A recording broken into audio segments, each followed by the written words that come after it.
언어의 배열에 일정한 규율이 있는 것을 운문이라고 하는데, 그 운문의 대표적인 예가 시입니다. 본론, 서론, 본론, 결론 등의 구성 방법에 따라 구성되는 산문과 달리 운문은 리듬을 반복한 것으로 흥치가 고조되면 율동을 지니게 되는 이 사물의 음악성에서 유래했다고 합니다. 산문과 비교했을 때 운문의 장점 중 하나는 이 작가나 시인의 감정 상태를 가장 효과적으로 나타낼 수 있는 것입니다.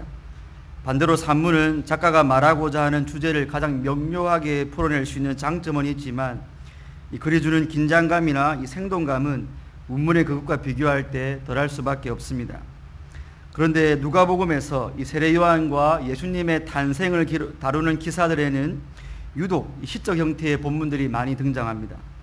세례 요한의 어머니 엘리사벳의 큰 소리로 불러 이른 말, 혹은 세례 요한의 아버지인 사가랴의 예언, 그리고 천사들의 찬송, 시므온의 찬송 등이 시적 형태인 운문으로 기록되어 있습니다.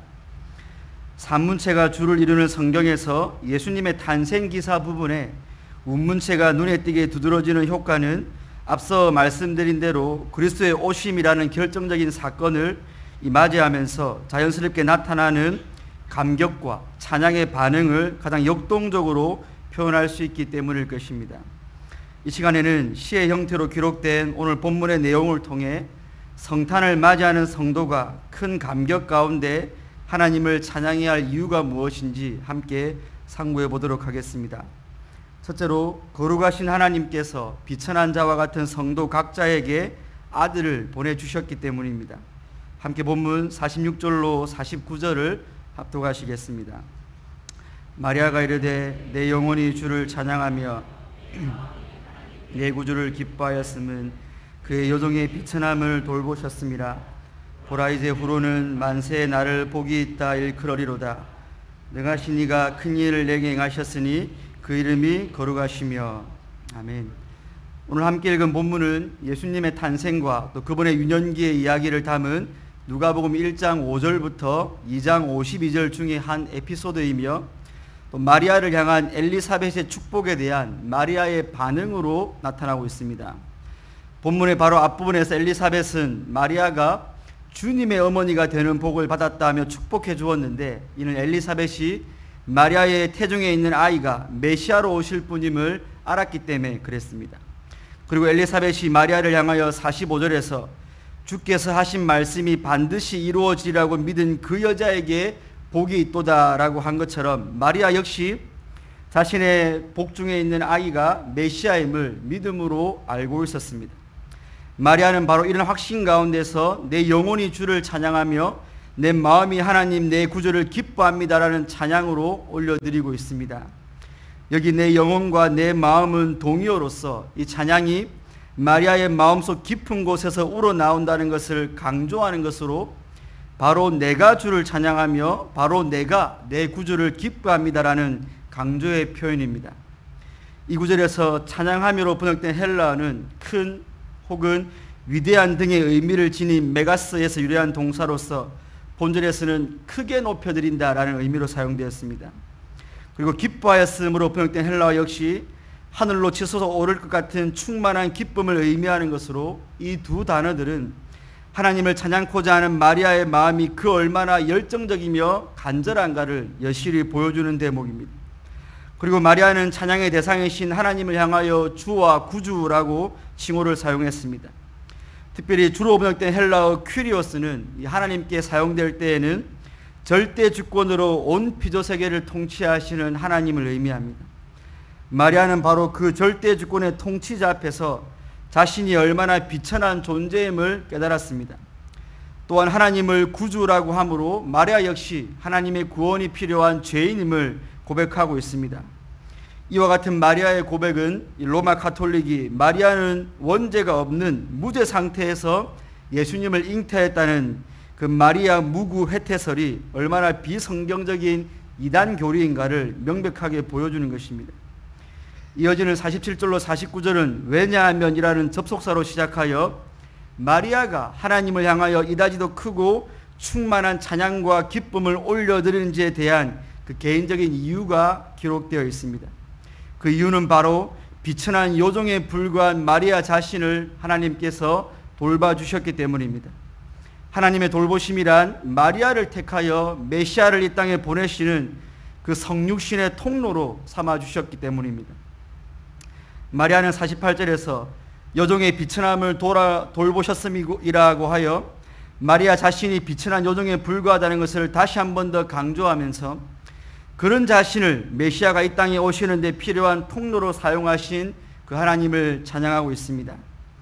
그와 같은 하나님의 돌보심은 마리아로 하여금 만세에 걸쳐 복 있는 자로 일컬음을 받게 할 만큼 마리아에게는 과분하고도 또 과분한 하나님의 은혜였습니다. 이어지는 49절에서는 자신을 돌보신 하나님을 향한 더 구체적인 찬양의 고백이 나타나고 있습니다. 즉 마리아에게 큰 일을 행하신 하나님의 능하신 능력으로 처녀로 하여금 메시아를 잉태케 하시는 거룩하신 하나님을 찬양하고 있습니다. 49절 전반부에 능하신 이가 큰 일을 내게 행하셨으니라는 표현은 그 앞에 나오는 누가복음 1장 35절에서 천사가 마리아 자신에게 고지했던 성령이 내게 임하시고 지극히 높으신 이의 능력이 너를 덮으시리니 이러므로 나실 바 거룩한 이는 하나님의 아들이라 일컬어지리라 라는 구절을 마리아가 염두에 둔 표현일 것입니다.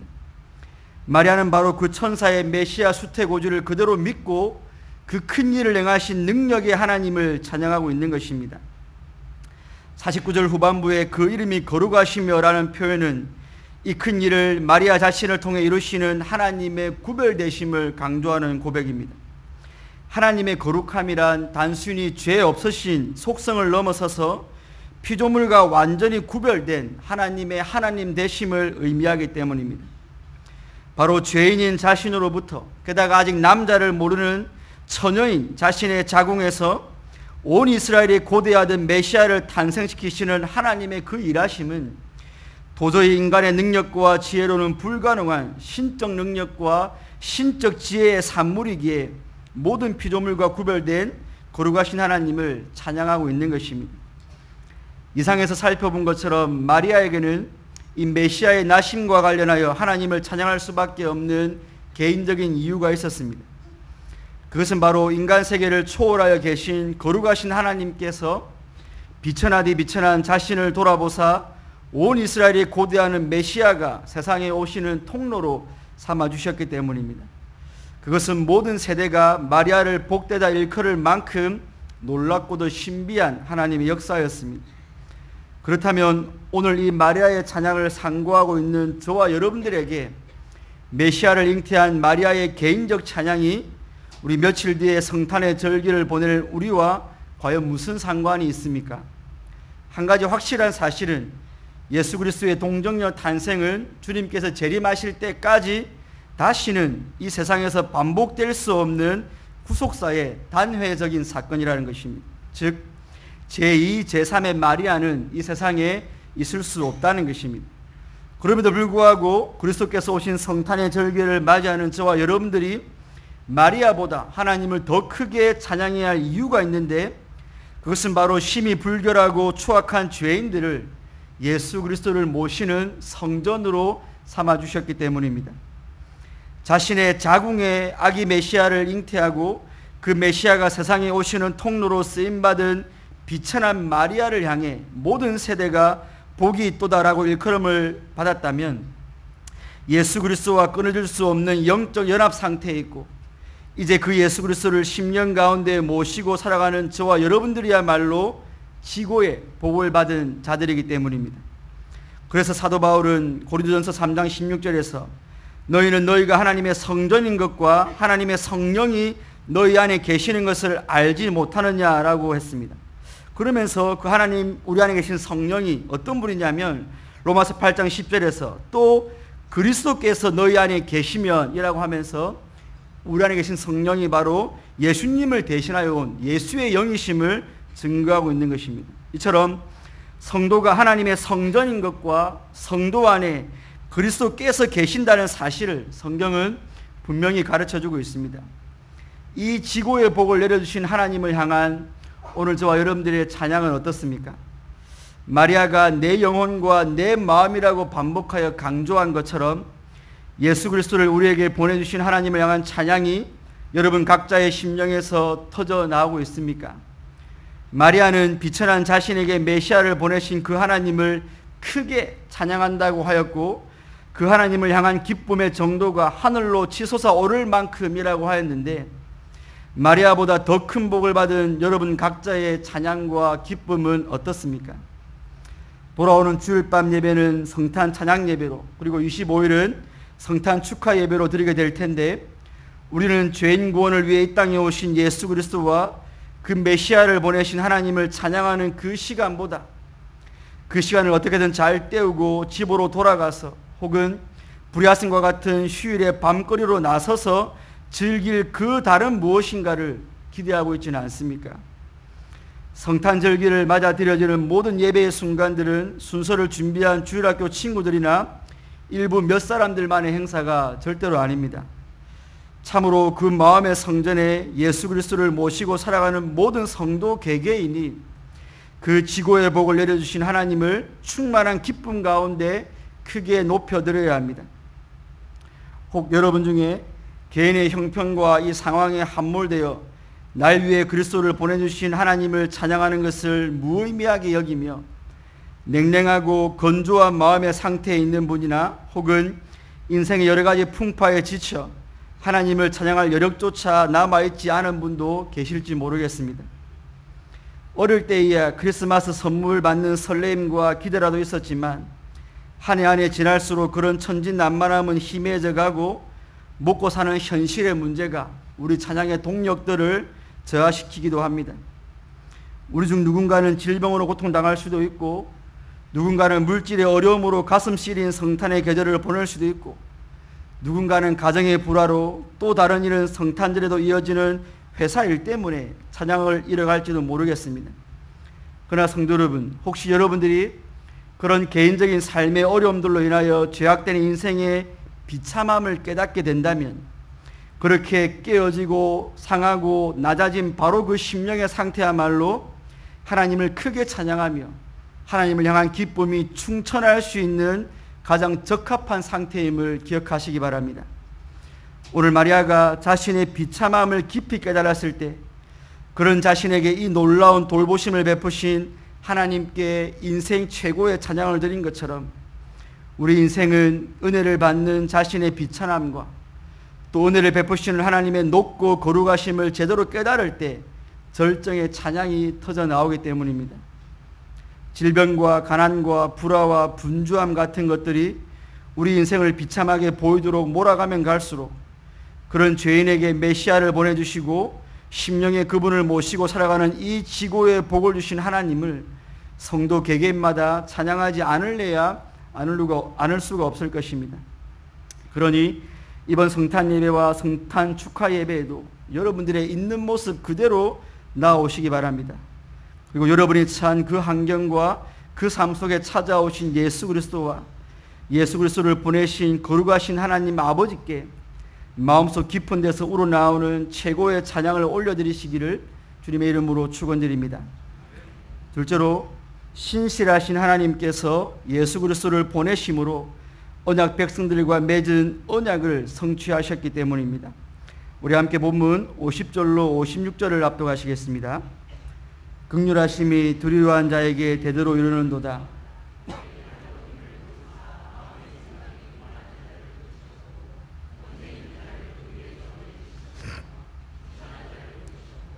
줄이는 자를 좋은 것으로 배불리셨으며 부자는 빈손으로 보내셨도다. 그 종 이스라엘을 도우사 긍휼히 여기시고 기억하시되 우리 조상에게 말씀하신 것과 같이 아브라함과 그 자손에게 영원히 하시리로다 하니라. 마리아가 석 달쯤 함께 있다가 집으로 돌아가니라. 아멘. 앞선 첫 번째 대제의 찬양이 이 마리아 개인에게 특별한 은혜를 베푸신 하나님의 행위에 초점을 맞추었다면, 두 번째 대지는 자기 백성을 향한 하나님의 사역에 초점을 맞추고 있습니다. 오늘 전체 본문을 개인을 위한 하나님의 사역과 공동체를 위한 하나님의 사역이라는 두 부분으로 나누는 근거는 이 두 본문의 형태와 내용에 의해 있습니다. 먼저 형태상의 근거로는 이 50절에 두려워하는 자에게 대대에 이르는도다라는 표현과 55절에 아브라함과 그 자손에게 영원이라는 표현에서 대대로와 영원히, 그리고 두려워하는 자와 아브라함과 그 자손이 교차적으로 짝을 이루고 있기 때문입니다. 또한 찬양의 앞부분인 46절로 49절에서는 동사의 시제가 현재와 과거와 미래 시제가 다양하게 나타나고 있지만 이 후반부인 50절로 55절에서는 사용된 동사 8개가 모두 과거 형태로 사용되어 50절과 55절이 한 년을 이루고 있음을 보여주고 있습니다. 형태뿐만 아니라 내용의 구분도 가능한데 시의 전반부에서는 마리아 개인에게 임하신 거룩하신 하나님의 능력을 노래하고 있다면 후반부에서는 이 한글 번역에는 드러나 있지 않지만 50절에 두려워하는 자들이라는 복수의 표현과 54절에 그 종 이스라엘에서 알 수 있는 것처럼 개인이 아닌 공동체에게 행하신 하나님의 사역을 노래하고 있습니다. 그러므로 오늘 마리아의 찬양은 개인적인 독창에서 공동체의 합창으로 확대된 것으로 이러한 변화는 시편에서도 흔히 있는 변화입니다. 성령의 감동을 받은 마리아는 50절에서 하나님의 긍휼하심이 두려워하는 자에게 대대에 이르는도다 라고 선언하고 있습니다. 여기 두려워하는 자들은 앞에서 마리아가 고백한 것처럼 이 거룩하시어 모든 피조물과 구별되어 계신 그 하나님을 향한 경외심을 가진 자들을 의미합니다. 이는 단순히 무서워하는 두려움이 아니라 이 하나님의 신적 권위를 인정하는 자들에게서 나오는 합당한 반응으로서의 두려움입니다. 하나님께서는 바로 그런 경외심을 가진 자들에게 이 긍휼로 번역된 헤세드를 베풀어 주신다라고 말씀하고 있습니다. 헤세드는 여러분들이 잘 많이 들으셨던 것처럼 하나님의 백성에 대한 하나님의 신실하고 변함없는 그리고 끊임없는 사랑을 가리키는 단어로서 하나님과 그의 백성 간의 언약 관계를 전제로 하는 언약적 단어입니다. 앞서 50절에 두려워하는 자들과 55절에 아브라함과 그 자손은 짝을 이루고 있기 때문에 결국 그 두 구절 안에 있는 51절로 53절로 기록된 하나님의 사역은 하나님의 언약 백성들을 위한 것이라는 결론이 나는 것입니다. 그렇다면 하나님의 백성이 마땅히 찬양해야 할 하나님의 언약하신 내용은 무엇입니까? 마리아는 하나님께서 자기 백성들을 위해 교만한 자를 흩으셨고 권세 있는 자를 내리치셨고 부자는 빈손으로 보내셨고 반대로 비천한 자를 높이셨고 줄이는 자를 배불리셨다라고 이런 역전의 은혜를 보여주고 있습니다. 만약 여기서 나열된 교만한 자, 권세 있는 자, 부자, 비천한 자, 줄이는 자에 대한 정의를 그저 일반 사회학적인 개념으로 내린다면 이 하나님의 사역은 그저 온 인류 사회의 정의 실현에 지나지 않을 것입니다.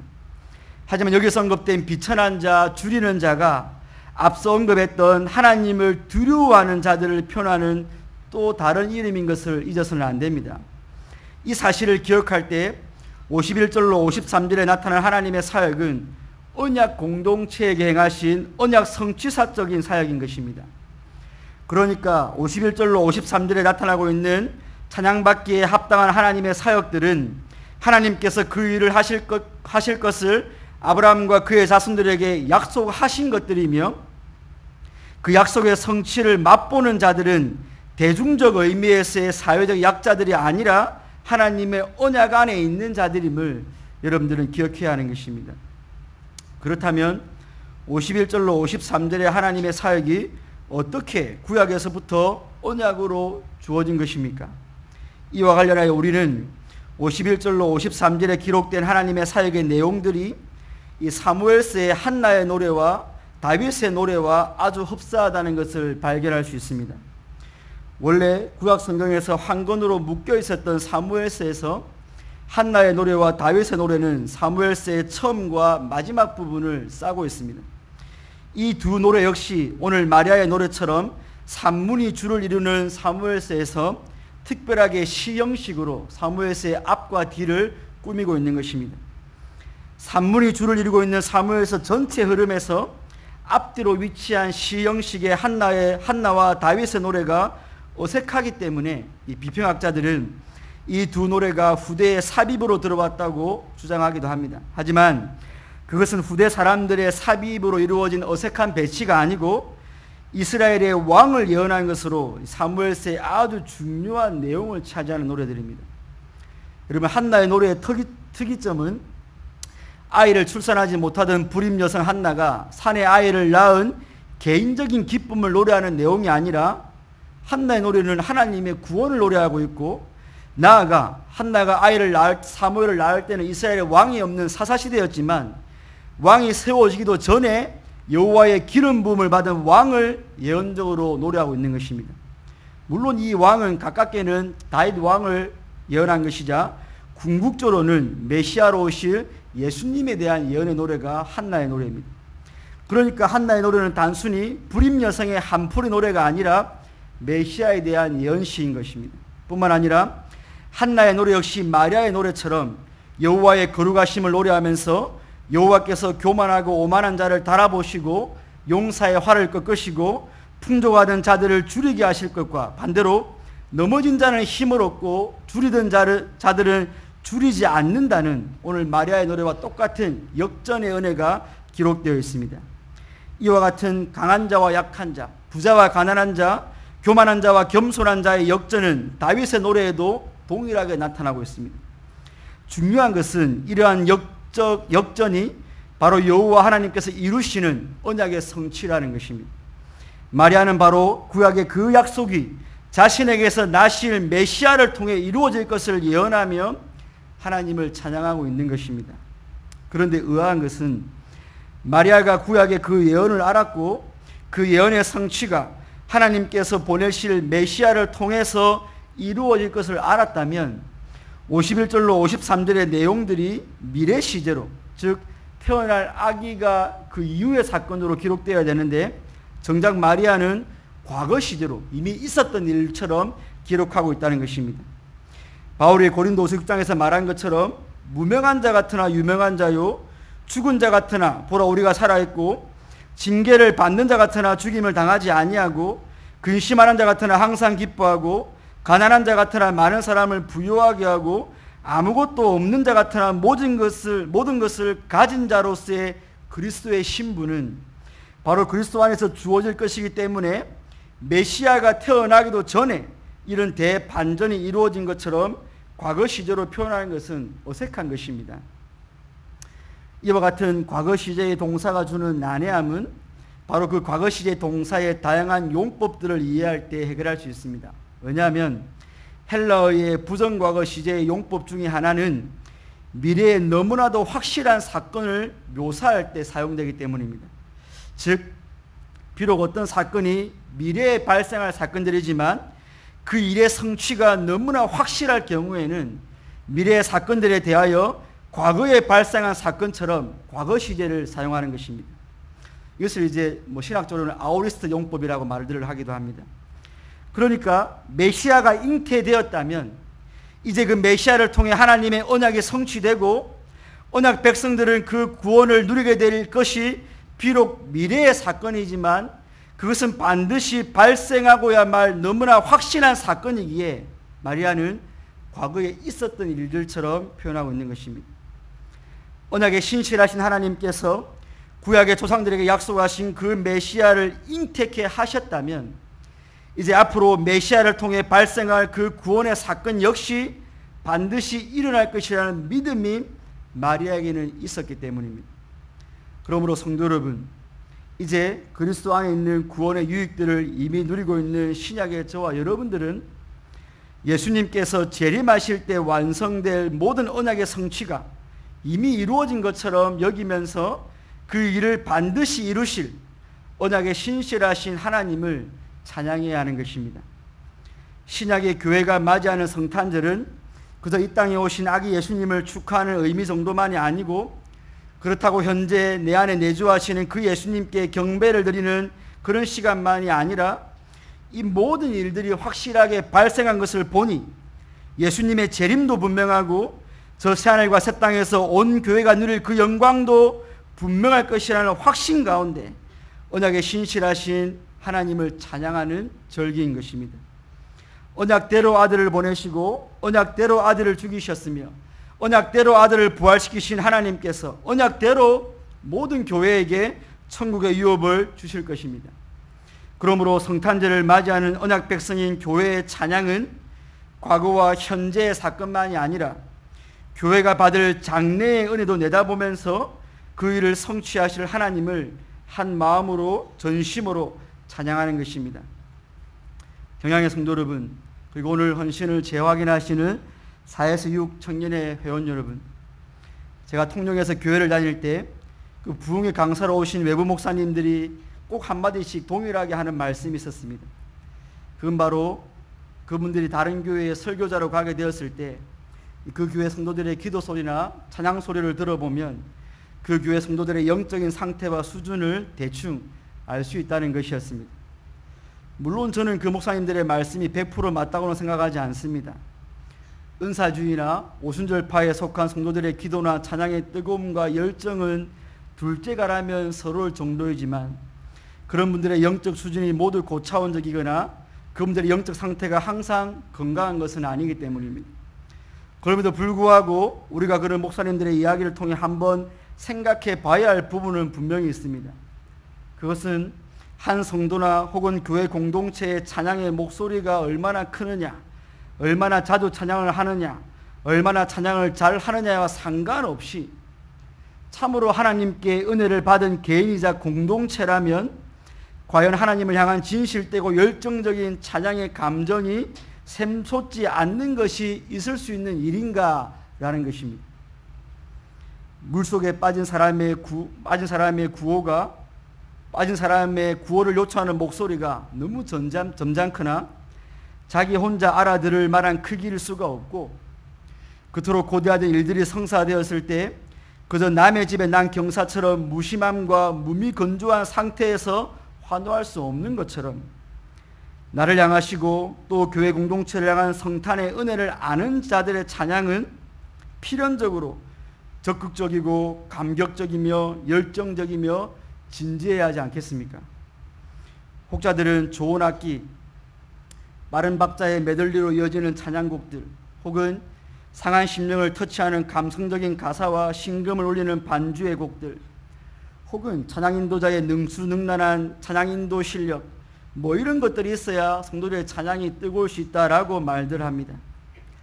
그러나 그런 모든 찬양의 조건들이 다 갖추어져 있다 할지라도 그래서 성도들이 그 최적의 환경 속에서 제 아무리 열정적으로 찬양을 불렀다 할지라도 그 심령에 하나님께서 어떤 분이시며 또 나를 위해 그분이 무엇을 하셨으며 어떤 은혜를 베푸셨는가에 대한 감격이 없이 지식이 없이 드리는 뜨거운 찬양은 그저 인위적으로 만들어낸 자기 만족적 혹은 자도취적 현상일 뿐입니다.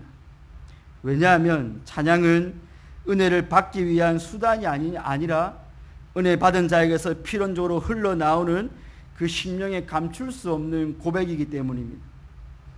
여러분 스스로가 여러분의 찬양이 언제 가장 간절했으며 언제 가장 뜨거웠는지를 한번 생각해 보십시오.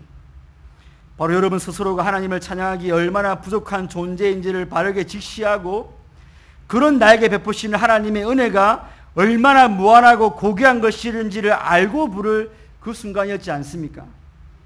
모든 것이 가변적이고 불확실해서 그 어디에 그 누구에게도 이 작은 마음 하나 둘 곳 없을 때 언제나 거기 계시며 때마다 시마다 분초마다 도우시고 힘주시는 그 신실하신 언약의 하나님을 발견했을 때 우리의 마음에 찬양할 힘이 솟아났지 않습니까?